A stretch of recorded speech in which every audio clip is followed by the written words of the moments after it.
Dalam pendaftaran caleg pemilu serentak tahun 2024, parpol peserta pemilu harus memperhatikan 30% keterwakilan perempuan. Penghitungan keterwakilan perempuan ini akan dilakukan di setiap daerah pilih atau dapil.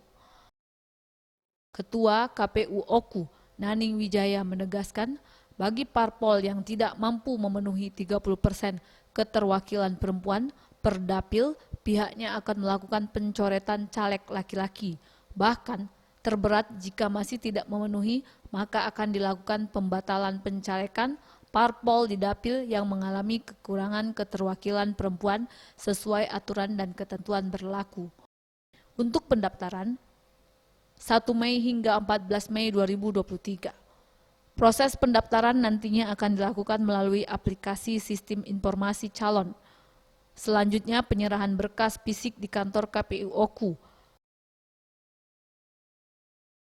Untuk caleg perempuan ini akan mengisi di komposisi caleg nomor 1, 2, 3, di antara nomor 4, 5, 6 akan diisi oleh caleg perempuan. Dan sekali lagi keterwakilan perempuan harus 30%. Jika per dapil itu Pak, atau seluruhan? Per dapil. Jika tidak terpenuhi? Jika tidak memenuhi maka akan dilakukan pencoretan terhadap caleg-caleg yang diajukan, terutama yang laki-laki, untuk mencukupkan kuota perempuan. Tapi bila partai politik tidak bisa memenuhi maka akan membatalkan pencalekan partai tersebut di dapil yang kurang kuota perempuannya. Agus Mihargo, Sriwijaya TV.